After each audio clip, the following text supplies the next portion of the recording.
Good evening and welcome to the Sanctum Secorum reading room.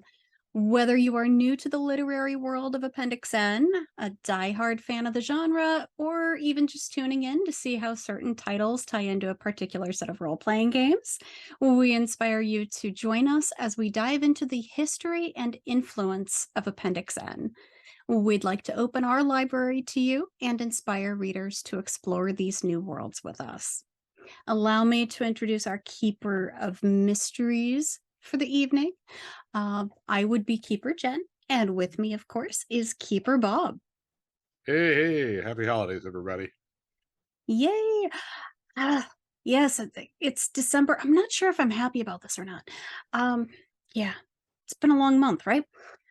Every I year further away we get from 2019 is better. and yet it's only been one, right? Yeah. I, Now, I would be remiss for our Twitch viewers if I did not remind them about things like the channel points. You can redeem channel points to get random pieces of trivia from Bob, or a joke, or something. I'd recommend random bits of trivia, and we also have another couple of giveaways coming up in the hour, and a surprise maybe. But until then, we are going to be diving into a work by another of H.P. Lovecraft's influences, Abraham Merritt. Yes, and tonight we are talking about Burn Witch Burn. From the Vault of the Master, a classic story of witchcraft and Satanism. The man in the hospital room died a terrible death, slowly and in agony. His eyes were open, and on his face was an extraordinary expression of terror, a fear mixed with horror. There was nothing all the resources of medical science could do for him, not even diagnose his disease. There was no wound, no mark, nothing except little globes of phosphorescence in his blood. And suddenly, at the last moment, a low chuckling sound came from his throat. Inhuman, the laughter of a devil. Originally published in 1932, Burn Witch Burn tells the tale of a skeptical doctor who treats a gangster's right hand man for a mysterious disease which eventually kills him. Soon, more victims are found, and it turns out they all visited a creepy doll shop run by a purported witch. Purported, that's another one of those words that isn't used enough, right? Alleged, I think, is what is now Yeah, falling. allegedly. Yes, thank you, Letterkenny. Yes, Uh, the alleged murderer was caught on video stabbing someone 14 times in the head. allegedly. Allegedly. Yes. So our hero tonight, Mr. Merritt, um, let's Abraham see. Grace Merritt, born January Interesting. 20th, 1884, died August 21st, 1943. And he was born in New Jersey to poor Quaker parents.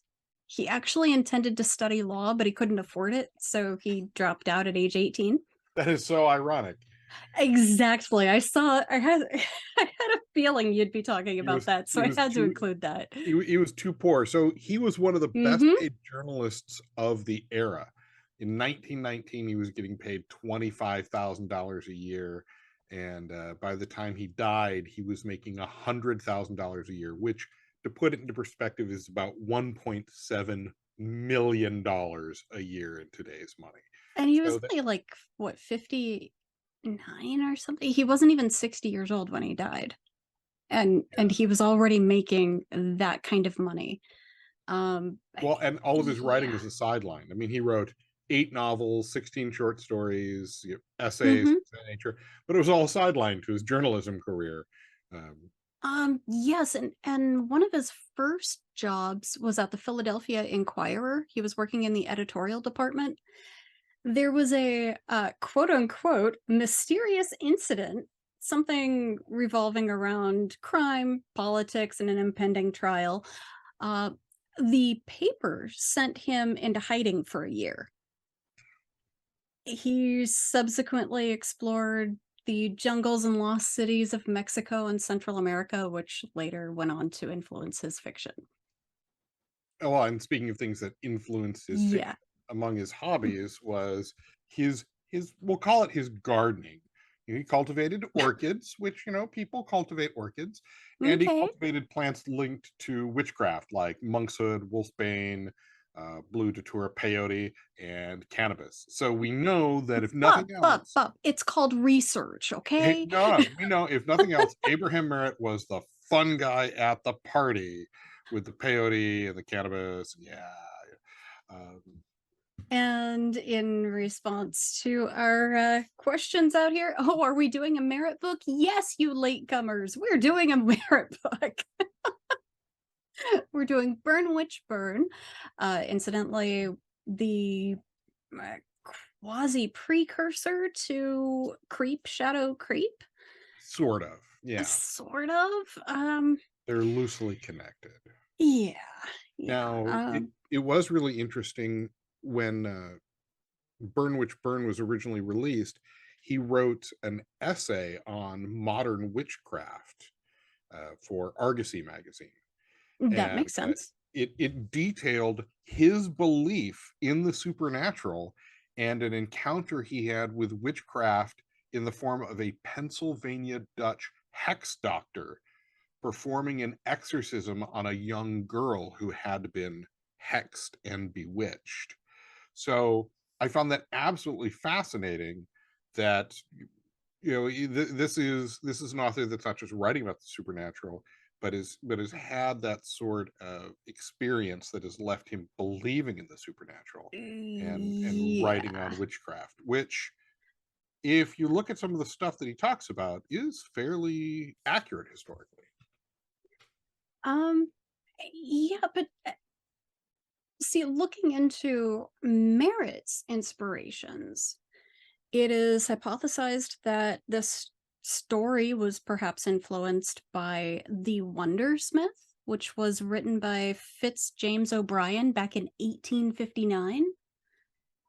Or it could have been that the year before this book came out, he went and watched the classic Fritz Lang movie M in 1931.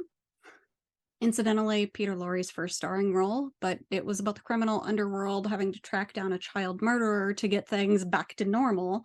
So it is not implausible that he got this idea from that film Well, for the certainly not. I storyline. mean, there were just like Lovecraft drew inspiration from. Can't remember the name of the movie now, but one of his a time travel movie. Hmm. I mean, those things were new, but they were also exciting and different. But I don't know, Merritt.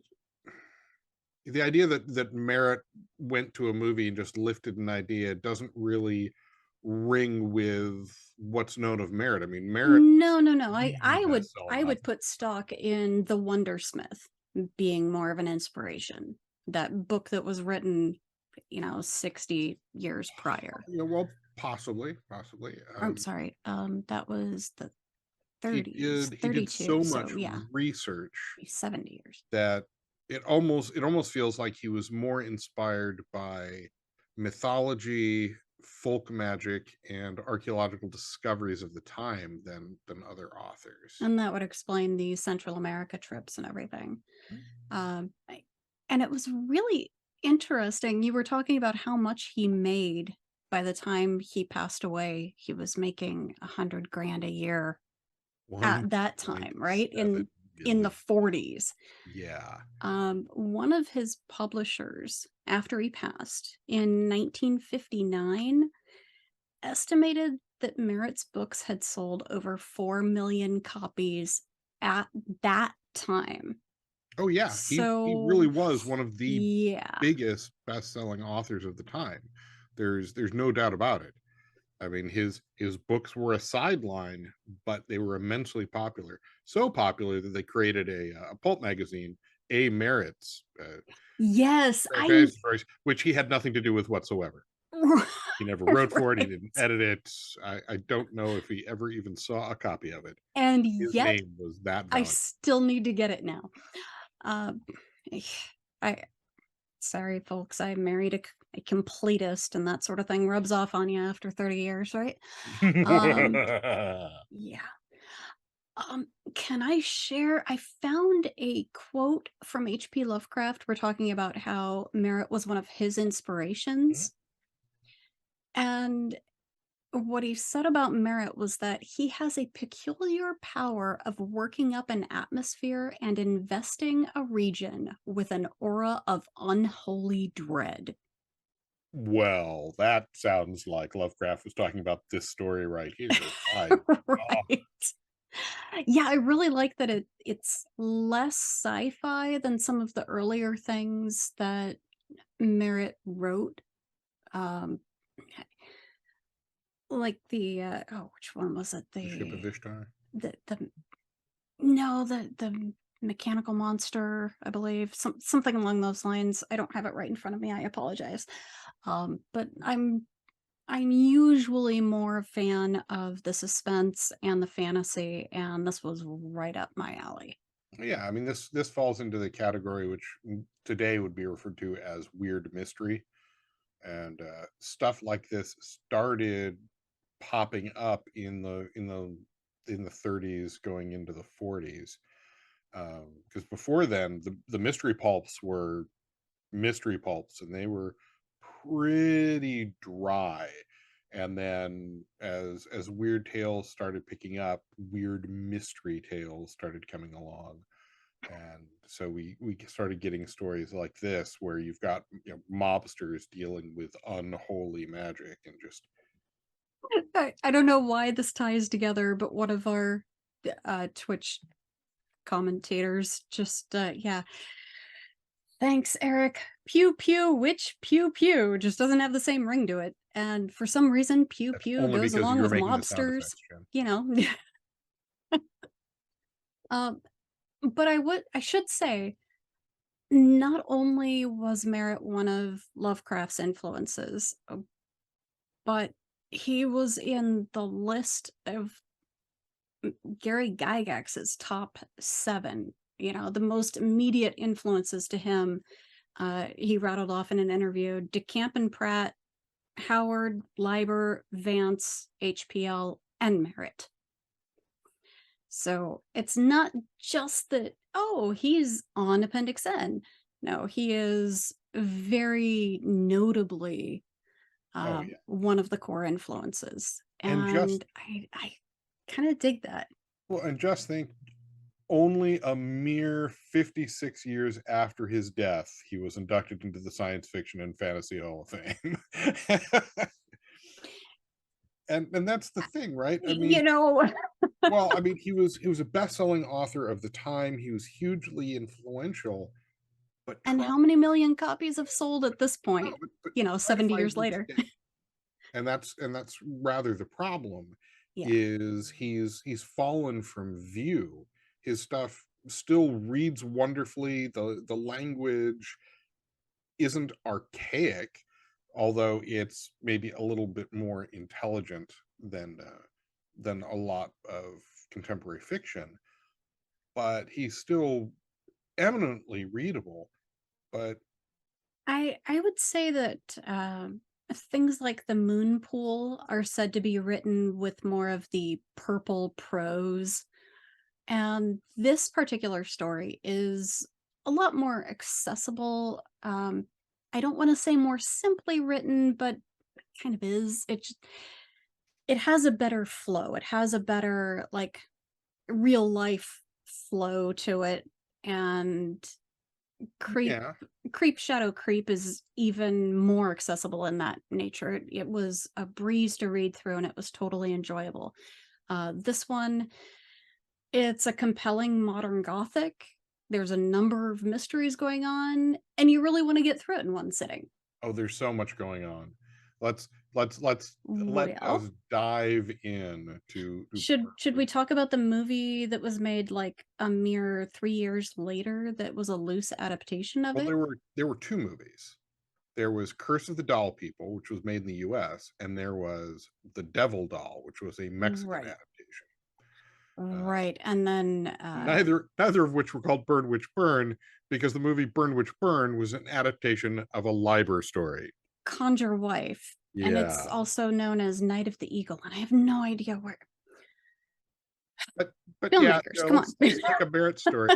It's sort of like when they gave Edgar Allan Poe credit for Haunted Palace, which was the case of Charles Dexter Ward by Lovecraft, right? Let's just take a title and go with it, and it has nothing Now, to do with the movie. for any of our viewers slash listeners who haven't read Burn Witch Burn yet, I will say if you are a fan of audiobooks, there is a fantastic version on Audible, which is also available on Spotify. You want to look for Edward E. French as the narrator, and it is worlds better than the one you'll find on YouTube. It is a performance very reminiscent of Vincent Price in his speech patterns. And I mean, you get, it sounds like audios of old HPL material, really. Um, you get some things in stereo with the audio effects and everything. It's almost graphic audio, but not quite. And oh man, his devil laughter. Worth listening to for the witch. I'm sorry, for Madam Mandalip. Yeah, it's well worth it if you're into audios. Well, good to know. Probably better than the as you stated, better than the YouTube version that I checked out earlier. Oh, honey, I'm sorry. I would have given you the Spotify links. And of course, despite being an introduction and 18 chapters long, it was serialized in Argosy Weekly in 6 parts.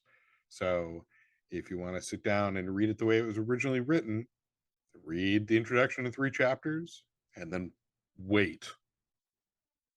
But just a week, because Argosy was. And wait, no.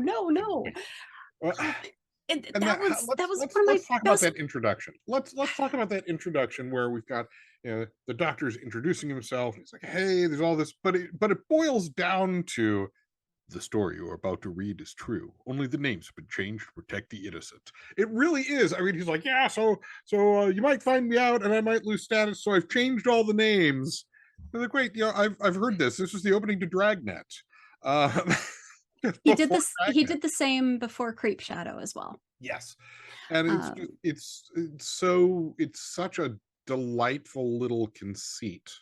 but you have to read it with more of a sense of urgency. You can't just read it as vanilla text and hey, the names are changed. Well, No, no, but that's also the not the names are text he changed because used. you need to know that. That's not the text he used. But yes, so from that very opening, and he's like, yes, and these are in my journals that are marked for this this horrible woman. Um, the way the whole thing plays out, and there's sort of Yeah. at the beginning of the story, there's a little bit of a aura of blasé around our lead doctor, right? Oh, Dr. Lowell, the Yes, he's like, neurologist. oh well, there's Julian Ricori, the mobster, and his boys, and he just sort of steps out of the shadows and surprises the mobsters because that's always a good idea, which Julian tells him is not a good idea.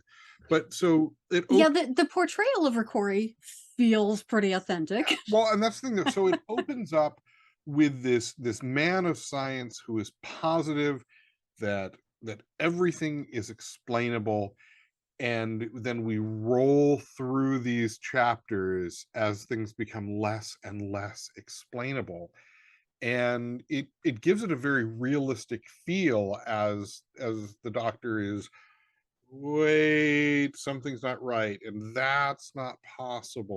Yeah, he's forced to reassess his belief of uh, the certainties of science. And, honestly, knowing that Merritt delves into a little bit of philosophy in his novels, yeah, like what is it to truly exist? I believe Dr. Lowell's quote was, "To admit that what had occurred was witchcraft, sorcery, or supernatural was to surrender to superstition. Nothing can be supernatural. If anything exists, it must exist in obedience to natural laws. Material bodies must obey material laws. We may not know those laws, but they exist nevertheless." And yet, and yet all of that unravels as Exactly. and so Delightfully so. and so we have a story that is kind of like part slow burn mystery, and and parts of it sort of leap into the action with you've a very small, generally a very small, if negligent, transition between the two, and the feelings that, at least, it's really this creepy, sinister roller coaster ride of mobsters and witchcraft and science all in conflict. Speaking of conflict, the mobsters are definitely not innocent, right? I mean, yeah, Well, the the boys, but I don't know. I you mean, sort of get a it's feeling for them because of their profound and almost, I would say, almost sacred loyalty to one another. so it's a tale of criminals versus evil. Is there a line there, or is there a good aspect somewhere in here? Or is the doctor our only quote unquote hero? Well, and even he is a bit flawed by the end, although he tries to hold to his standards. I think I think what we have is um not a conflict between evil and evil so much as a conflict between criminality and true evil, right? I mean, there is the evils that men do. Uh, Oh, they are lawful evil. no, it's not, no, it's Lawful evil versus chaotic? there are things that men do.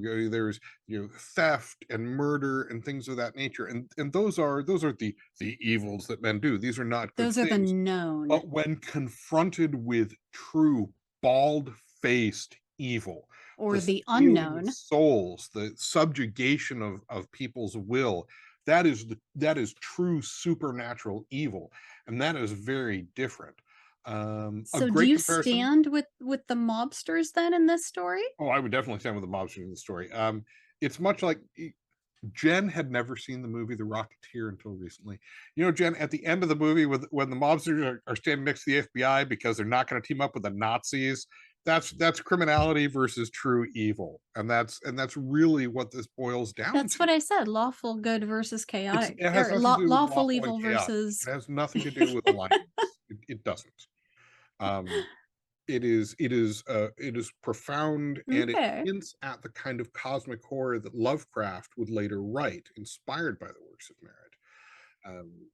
It truly is. It's much bigger, and So we've got the people being controlled and ultimately killed by the power extolled through these dolls. At one point, the count was over 20 in New York City. Um, so where do we stand on modern day necromancy? well, and that's the thing, right? So not only do we have this witch, this Madame Mandalip, who is Mandilip? I don't know. responsible for creating these dolls and killing everything. So not only are her victims, dying in terror, let's introduce, pediophobia, the fear of dolls, into things, right? I mean, you're not just dying in Oh horror. man. First, there's going to be a doll, and the doll is going to stab you. And with all of the stigma that we have nowadays with evil, creepy dolls, people back in the 30s and 40s must have been gripping their arms, the arms of their chairs as they read this.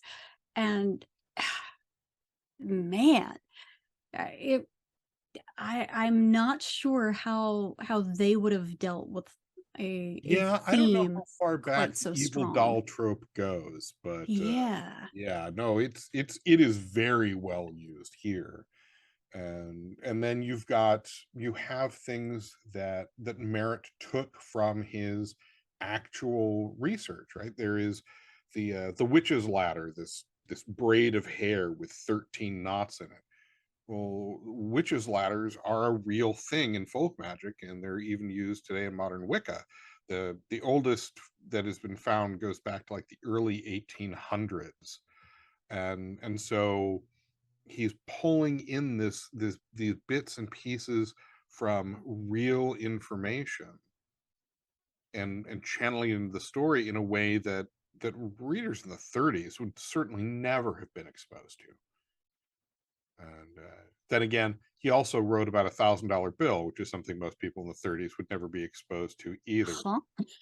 Now that's supernatural, right? Taking out a roll of currency, skimmed $1,000 bill from it. Yeah, the $1,000 bill at that point would have had Grover Cleveland on it, and those were discontinued in like 1969, right? I mean, of all things, think $1,000 bill would be handier now, right, with inflation. But Well, then again, he was a multimillionaire back in the yes, day. yes, and So so it's I don't know. That actually pulls me out of it being more realistic. well, but it's the mobster that does so, right? And Eh. is when Oh, where did his Julian alliance lay there? when Julian Recorey, pulls out that wad of bills at the beginning, and he's like, I'll pay whatever, take care of my guy. It Yeah, shows how successful and powerful he is in just that simple line, especially then. I mean, today people are right. like $1,000 bill. There's no such thing. In the 30s, someone pulled out $1,000 bill. People knew what that meant and knew what sort of wealth that implied. And so that really sets the tone for this well, I mean, Like I said, it feels like an authentic portrayal. yeah, he's very Capone, except in build. I will say about a third of the way through, we actually got, at least in my opinion, one of the few times that a diary entry is explored satisfactorily.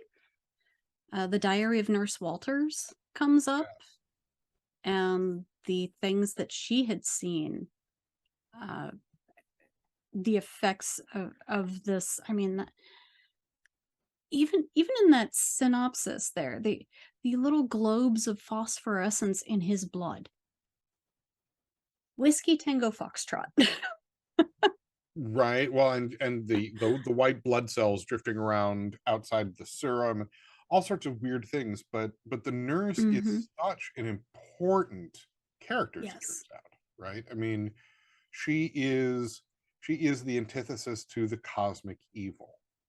And that's the other thing. Dr. Lowell, while he's an active participant in the story, is a is really a bystander to the major He's conflict. the narrator. Yeah. He's there. He He saw a takes couple part weird in things, oh no, he takes part in the basic Yeah. struggle, but on the broader scope of things, it is far above and beyond what mortal man can do. And was it, Lashna? The one of the kids that was rescued? Uh, when she was finally pulled out of that fugue-like state, she so wanted to believe the doctor when he told her it was all a dream. Oh yeah. Well, I mean, Sadly. the powers of the witch between the dolls and the salve that she would just sort of casually put on someone's hand when meeting them. Her abilities of mesmerism, of attacking someone in their dream while they were hypnotized and killing them. I I mean, mean, this a lot of these little serious tiny very strange. touches I am so going to implement in all of my NPCs from now on. Oh But, yeah. Well, I uh, think I think anybody to slide to DCC for just a moment, anybody playing a witch in DCC Dying Earth should read this book just for Madame Mandalip. I well mean, done. Nicely done on all fronts there, truly bud. the evil witch filled with curses. Yes, yes. And if you think curses are kind of meh, hold on to your seats. Um, so speaking of curses, a lot of modern references would call these dolls that the madam is creating um, voodoo dolls, for lack of better terms, right? Uh, I the fact that you get into the history of the occult on it. I uh, like the Egyptian prayer that's quoted before the epilogue. Oh yeah. Um, but I really love that the victims can feel themselves being scried upon, being seen, just because there's a doll made of them now. Hmm. Well, and That was one of the creepiest parts of it for me. oh, I thought one of the creepier parts was the doll that was being punished, that was in its case crucified. Like, uh, I mean, uh, that's I mean, it's some interesting imagery. the story does talk about the occult origin of dolls and their uses. As we get to that epilogue and talking about the first doll was made by a god, and then there's the ancient Egypt and the various primitive cultures and older cultures and religions all building and surrounding and kind of creating an additional mythos, so that as this story concludes and you're like, okay, well, they've won, but overall, because of the knowledge that was out there, did Hmm. anything they do matter beyond the immediate effects it had? Well, I mean, they did describe the fire as some vengeful spirit of cleansing flame. uh, I mean, maybe I'm the only one who enjoys the phrase cleansing flame, but um, the idea of spirits versus spirits was kind of cool too. Well, and then I then wonder I mean, I wonder if that truly does break that link or well, sever the connections. if fire is supposed to purify all things, but there was another sort of interesting tie, and I think one of the reasons why the character of Julian Recorey was so important was the fact that he's not like a modern 2000s thug. He's a 1930s mafioso, and he's from the old country, and so he knows this woman's a witch and he understands the power of witches. And that sort of ties back to stories that my grandmother used to tell from prohibition and things of that nature, how the mafia viewed things like witchcraft and respected it and feared it. And so this all sort of ties together in this wonderful little window into history. Right. Right. And I mean, we've dealt a lot with kind of in the boonies and in the sticks during that period, not as much set in a heavily populated area like New York City at the time, where it was, you know, just Yeah. kind of an issue about the kids being killed. It, it was I don't know. I'm yeah, almost inclined to think that the mobsters were only bothered with the fact that it was happening because it was making them look like the bad guys. I don't know if there was truly any impetus Well, I mean, she was for them going to after them, right? I mean, that's yeah. I mean, going I from mean, bothered to someone is killing off our guys. at which That's point, sort of like prime, mobster motivation. does the public then just kind of sit back and let it happen, let them wipe themselves out? In the How do we 1930s, that's pretty much what you did during a mob war, is you just sort of got out of the way. Um, yeah. but the other thing is, though, that the Dalek attacks keep getting creepier and creepier. They First, do keep increasing in intensity, yes. first it's just one. It's like, hey, that doll's got Peter's face, and by the end, it's 20 dolls. Can we talk about the horror that would be 20 living dolls crawling through your windows, coming to kill you, No. and working in concert? So as one doll is stabbing the guy in the neck, the others are No. dropping the chandelier on him to disguise how he died. I mean, just No. Although oh, if we do review this in the future for the other Sanctum Secorum show, I am totally tying this into the sinister sutures of the seamstress. most definitely, yeah, that would be. I kept getting the images of that opening scene, especially from that the original release, the digest version. Or Yeah.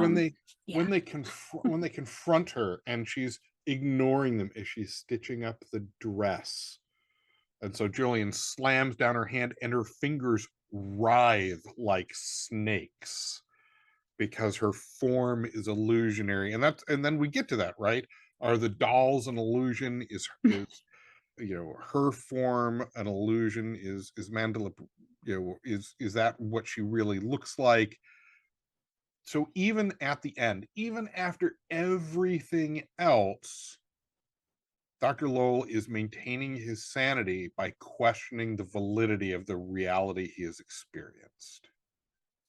I don't know if he's maintaining his sanity, but you know.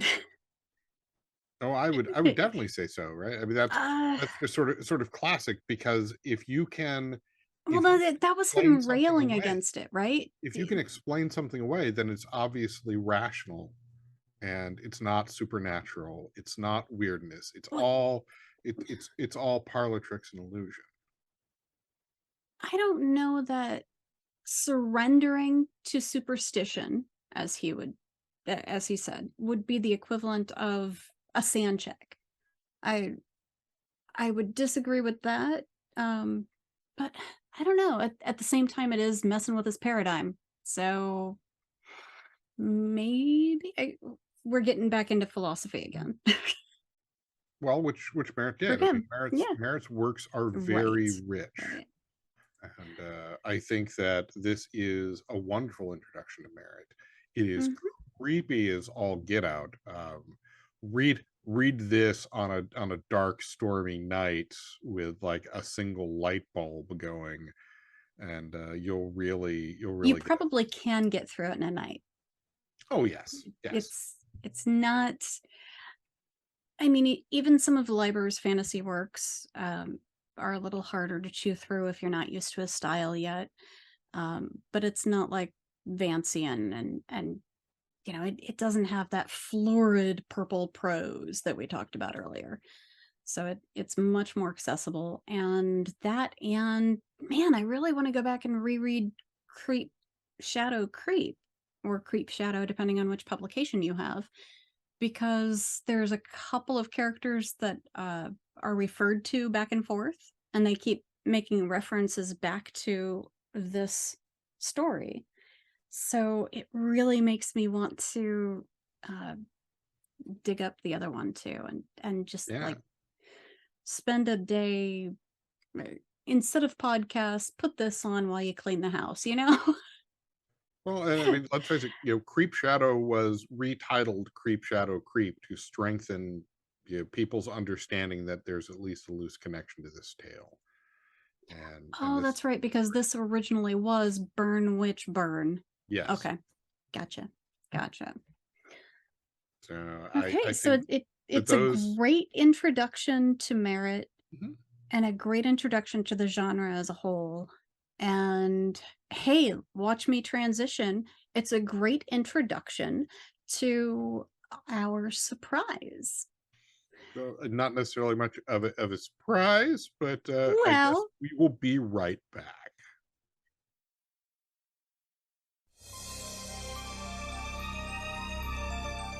surprise, everyone. Joining us now is Levi Coombs of Planet X Games. He's a stalwart member of our DCC community, longtime friend of the show, and he's got some pretty cool stuff coming up or in progress right now, right? I That I can't calendar today. did. Yeah, we're about a weekend on the Kickstarter, so everything's going good. It's been a really good turnout with the DCC and the MCC community, and I'm really stoked to get this into people's hands. So, yeah, thanks for having me on. Well, tell our viewers and listeners a little bit about an occurrence at Howling Crater. Okay, so an occurrence at Howling Crater it's a genre mashup. So on one hand, you've got kind of a Barrier Peaks sort of like retro atomic sci-fi sort of thing going on, but on the other hand, there's this whole like grindhouse exploitation, cannibal exploitation, hills have eyes sort of vibe on the other hand, and I really just kind of crash them together, and it the thing is I wrote this originally years ago for 5e, and had I been a DCC player or an MCC player, oh my gosh, You know my feelings on this. I mean, it is about time that you get more than one DCC product in your wheelhouse, man. I am so happy about this. It's like I was telling you at PAX in Philadelphia. My whole shift this coming year is I think switching primarily to DCC. Like I've just really over the last 2-3 years have really fallen in love with the community and the people and the game especially. So yeah, that's where we're at on that. And how's the Kickstarter doing? Do we have any stretch goals coming up soon? Oh yeah, so I think we're down. I think the 7th one dropped today, so that leaves it goes all the way up to like 25K, where everybody gets a hardback, everybody gets everything basically. But yeah, they're coming down really good. Jeff Seifert, which I'm sure you guys everybody knows Jeff. He's the co-writer on this. He helped me convert a lot of it, and he wrote a ton of new extra material for it. So it's going to go into some interesting places. Again, out of all the things I've ever written, this is my favorite thing I've ever written. So it was really a joy. Wow. To convert it to DCC and MCC. So well, and Jeff, I think got his start in the community by converting some stats, like for the Swordfish Islands books. He converted the entirety of those critters in the field guide over to DCC. Well, and he's been my editor on Crypt of the Devil Lich and right. Power, as I've been doing the conversion. I was going to say we're going to get more stuff of his in our hands that he's had a hand in, I should say. No, for sure. In our grubby little paws when Crypt drops. Yeah, I'm counting the days for that one. That's it's so strange. I've already told Bob this many times, I think, but way back when the very first Crypt of the Devil Lich dropped, before everything was established, that was my very first exposure to any Goodman product. I got it and I was like, "Oh my god, what is this?" Like that was like, "This is amazing." And I bought it sheerly out of like previews back in the day. On name recognition alone, I was like, "That is the coolest name for an adventure ever. I have to have it," and bought it sight unseen. Well, and then of course you got to play test some of it. Yes, yeah, that was a ton of fun. And it's oh, that's right. You were part of the playtest group. Yeah. It was a ton of fun. Awesome. So, as we had promised earlier, we have plenty of giveaways, and Levi and Planet X are sponsoring our biggest giveaway of the night. So maybe we should get some of the other giveaways out of the way so that we can. Oh yeah. We gotta do the live one first, right? Well, first we will announce the winner of last month's giveaways. So starting with the copies of The House in the Borderland by William Hope Hodgson and Swords Against the Shadowland by Robin Wayne Bailey. Mm-hmm. And the winner of that is John Nickel. Awesome. Congrats, John. We also had our two big holiday drawings, essentially foreign and domestic. Right. Mm-hmm. The big box of books, which the giant box. Yeah. It's somewhere around, I don't know, it's more than 10 pounds. It's probably around 12 pounds of classic That size. sounds about right. And that went to Brian, I think it's Timon or Tiemann. I think it's Brian Timon. He won our Okay. big box of books. And our overseas prize winner was David Gallico, and he Mhm. won a copy of the Sanctum Secorum's The Shrouded Grimoire, number Ooh. 9 of 10. There are only 10 So, of those out there, and it is the first to go overseas. oh, that is so cool. And it's making its way over to the UK. And our friend David over there also won one of the goodies this year. Mm-hmm. So, yeah, everyone over there needs to start hooking up with him to get some DCC in their lives, man. Yeah. So I guess now we should announce more of the holiday giveaways. One for the live Oh. audience, and then for our viewers and listeners. So Elena, it is time for us to enter the Sanctum Secorum's very own Prize Closet of Mystery. Yeah. So let's start off with our second chance drawing for our holiday book giveaway. Everyone who entered the contest was eligible to win a copy of my favorite science fiction book, Armor by John Stakely. It out Heinlein's Heinlein on the Starship Trooper concept. And I've reread it every year since 1983 or 1984. I guess I should probably read it then, huh? Yes. Maybe. Yes, Maybe. and since it's the holidays, we're giving out 2 last chance prizes on that. So Oh. our first winner for that is Christopher House, and our second winner is Roxwell Barger or Barger, and those packages are on their way. Nice. So Free loot. tell us about the prize package that you and Planet X Games put together. Okay, so just in addition to I'm going to throw a bunch of Planet X stuff in there, just on the house, just the zines and books and a whole bunch of other stuff. I have some.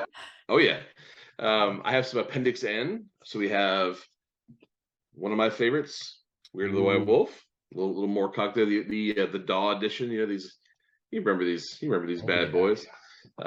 We've got some Lynn Carter, and let's see what else we got here. Oh, some Andrew J. Offutt Conan pastiche. Nice. I'm a big Howard fan, so I have far too many Conan books. Cole and Solomon. No King. such thing, sir. And then true, and then a double blast of Fritz. Ooh. Yeah. So there's that. We got some Elsprague de Camp on that one. And here's this was very unusual to me because I'd never seen this one, but and I'd only recently heard of fighting fantasy, but it's the Robot Commando sci-fi fighting fantasy from the UK. It's like a choose your own adventure kind of solo play thing, but paging through it looks pretty cool. This is my favorite part of it, which was the Sword and the Sorcerer novelization. I have a copy of that. which no pictures on the inside, but you get a little bit on the back there. It's in really, really good shape. Some Conan Marvel little paperback size. I don't know if you guys remember these, but the early Conan issues. There's some more Lynn Carter. Here's some sci-fi. We have some more Lynn Carter. It's a Lynn Carter kind of night. Again, back to the solo adventuring kind of stuff. Here's some Tolkien Quest. Not exactly appendix. Yeah, not exactly Appendix N, but Appendix N adjacent. It's got a little bit of role playing and quite a bit of the Tolkien. And then another. This is the Lone Wolf role playing game. Oh wow! I've got a couple of those. Brings back memories. Yeah, I did. This is the book one, the first one. I've never read it or gone through it, but I got it with a ton of other stuff. But one of the cool things about it is these illustrations on the inside. And if you go through, I believe Russ Nicholson has, if I remember correctly, this might be the one. Because he did, Firetop Mountain, was it with the Witch of Wizard. I'm blanking. Yeah, he did a bunch of those. But anyways, there's a ton of illustrations in here, and I believe there's some Russell. I could be wrong, but I think that's the one. And then some actual Howard, some Conan the Freebooter. But wait, that's not all. There's more. So Bob had said that it would be okay to include some things that were not exactly novels, but might be in the same sort of vein that I think that people would enjoy. So I got some comics and some old magazines from the 70s and 80s, just stuff that I devour. I eat this stuff up. How big is this box? Oh yeah, we're gonna pack it full, man. It's gonna be good. It's gonna be a good box. So here we have what was it, Dark Lawn the Mystic, #1. Okay. Yeah, just it's as sword and sorcery as it gets. And I want to say there's some early Mike Zeck art in this. One of my favorite comic book artists, period. And then here's just a slew of magazines. I'll go through them real fast, but you got some all right, dude, you gotta hold some of those so we can buy them from yours. Tales from the Tomb. Oh my god. Oh yeah. Oh wait. Don't forget Wow. Weird Vampire. Yeah, be fun. And then wait. Here we go. There we go. Tales from the Tomb. And I think Tales from the Tomb only went 5 or 6 issues. Got a handful of issues. Yeah. But it's like a kind of the little stepbrother, creepy or eerie, just not as classy, little, I think it's was it Cinefet? No, Fantastic Films, but it's got all kinds of stuff in here on all the kind of movies that we grew up loving, Indiana Jones and Star Trek and Star Wars and Willow and things things of that nature. And then almost done, I promise, I swear. There's some more of these. See, Return of the Jedi, and then one of my favorite issues of Starlog, which I somehow had 6 issues of. I had 6 of the same issue. Every time I'd see it, I'd buy it and forget that I bought it. So no, that's why we had so many copies of Armor to give away. And then some. Yeah. Yeah, there's some books that I just buy. I can have 100 copies, but I just that's that way for me with Lovecraft books. If I see them, I just buy them as long as they're not sky high. So yeah, no, I have. Yep. I have a lot of Lovecraft. I've Yeah. got, the Black Valentines and all the cover variations. So this is an amazing prize package. Yes, and it's going to go to the live viewer who can correctly guess the answer to the following question. Being the holidays and everything, which of the following is Keeper Bob's favorite Christmas carol? Is it A, Bring a Torch, Jeanette Isabella? Is it B, When the River Meets the Sea? Is it C, Silent Night? Is it D, Good King Wenceslas? Okay. And we have our first guess. The history professor comes in with B, which is incorrect, although I do love John Denver and the Muppets. Hey, and King Ghidorah got it. King Ghidorah. Yes, King, thank you. Bring a torch, Jeanette Isabella. Bring a torch, come hurry and run. Yes, that is indeed my favorite. So King Ghidorah just hit the holiday mother load from Levi and Planet X Games. Yeah, see, Bob, the idea is that you wait for people to give you a string of answers before you start telling them no. Well, if someone's already guessed B, it doesn't matter if someone else guesses B, even if they're right. Okay, so send us your info. You know the drill. The Hub at sanctum.media. We'll get your address over to Mr. Levi here, and he will get you a fancy schmancy New Year's box. Merry Christmas. Happy holidays. Yeah. Now, if you're watching the show or listening on a replay and you didn't win any of the giveaways, you can still enter to win our monthly drawing simply by dropping an email to thehub@sanctum.media with your name. Entries should have the subject line Prize Closet of Mystery. Prize Closet of Mystery. Thank you. And this month's prize is a copy of A Canticle for Leibowitz by Walter M. Miller Jr., which is, in my Wow. opinion, one of the best post-apocalyptic novels ever written. And one of the coolest covers too. Well, depending on the version. Depending on the printing, yeah. Yeah, the printing we have is a Well, a little plainer, okay. but yeah, still pretty cool. passed That's away another one I need to read. the sequel, which was Saint Leibowitz and the Wild Horsewoman. But it was Okay. eventually released. But Canticle for Leibowitz stands alone and is phenomenal. So that is this month's prize. And that is, I think we just have like one more question for everyone, right? And Yeah, that's what where should we we do next need Elena.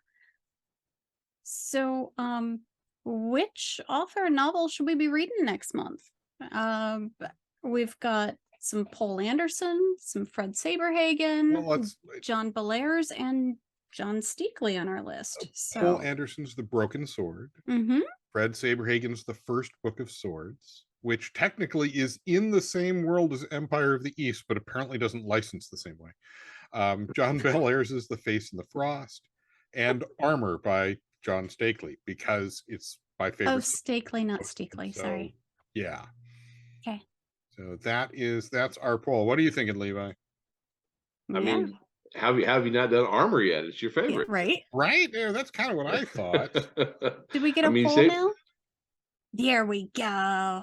The poll is up. Okay. Oh, yeah, Twitch is being slow. Sorry. All right. There we go. And we've had a pretty I'm gonna lose this poll. I know it too. We've had a pretty good discussion tonight. We didn't even have to have anyone, break up an awkward silence by using channel points to ask for useless trivia. And we have a useless trivia button. Come on. Yeah, that discussion made me want to go and find that book and read it. I don't need the random joke or random fact, but I'm redeeming the points to show people what it is. And you can also use your points to weigh your votes. Just gonna point that out there. Well, it's a little late. I think we have a very clear winner, and it's not Armor. Come on, hey! But that's okay. So we will be reading The First Book of Swords by Fred Saberhagen, which is absolutely delightful. I love the series. It'll be my first time. Oh yeah, you can't go wrong with those. Yeah. And I think it will be Jen's introduction to them. So to the Book of Swords, Books of Swords, yes. To Changeling Earth, no. Or Ardna's world, yeah. Well, that's the thing. Yeah, while they're part of the Ardna cycle, they're several thousand years after.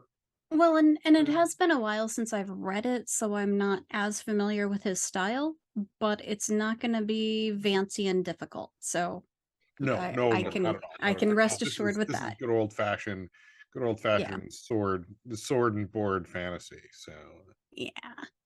Now next month we've got a lot of exciting things going on. Not only is Levi's Kickstarter still going for the first couple of weeks of the month. Yeah, when does the Kickstarter end? So it goes all the way through the 3rd of January. I ran for just a little over 3 weeks. Oh, okay. As opposed to 4. Okay. Yeah. I usually only run mine for 3 weeks. So yeah. Exactly a week after your Kickstarter ends, the Sanctum Secorum podcast returns, complete with our co-host Mark Bruner, on January 10th. And we're going to be airing live here, same Twitch channel, same space, at 9 p.m. that evening. And the Sanctum Secorum reading room, which would be this show, is going to move to its new regular day, which is the 4th Tuesday of the month. So we'll have a show for you on January 24th, and that will be the one with the First Book of Swords. Our show on the 10th will be John Bellairs. Not only John Bellairs, we're going to be covering the not completed, but still eventually published sequel to The Face and the Frost. So that's pretty exciting. And the Dolphin's Cross? The Dolphin's Cross. Okay. Hey, I got it right. My month was looking up. So, to all of you listening, watching, commenting on us in whatever medium, we do appreciate you and all of the community. And we'd like to wish all of you happy holidays, Chris Mahana Kwanzaa, however you celebrate, Whatever however you just chill out, have a couple days off. That's cool too. And We're doing that too. And thank you again to Levi for sponsoring such a Of great course. title My like goodness. Oh, of course, man. I mean, my God, that's Yeah, I love the show, so it's a no-brainer. I'm pretty sure that when we announced that King Ghidra had won, he might have fainted. I'm not sure. He's been awful quiet in the chat since he might have passed. I'll be sending him a good one for sure. Awesome. Yeah, send us some pictures of it too. Yeah, oh yeah. Absolutely. I mean, it's the winner too. The winner should post pictures. That's it. And thank you to our hero behind the screen, Elena, for everything she has done all year for the show. Oh God, yes. And of course, none of the Goodman shows go off without Elena, and certainly we are no exception. We would be terribly remiss if we did not also thank Matt Hildebrand for his art expertise for these pretty frames you see around us and all of the BRB screens and whatnots. And Joseph Goodman himself.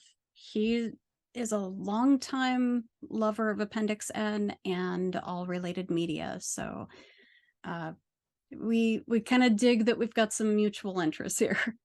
Indeed. So, all right, everybody. I guess that's us for the year. It's been a pleasure, and stay in touch. And we'll be back in a couple weeks.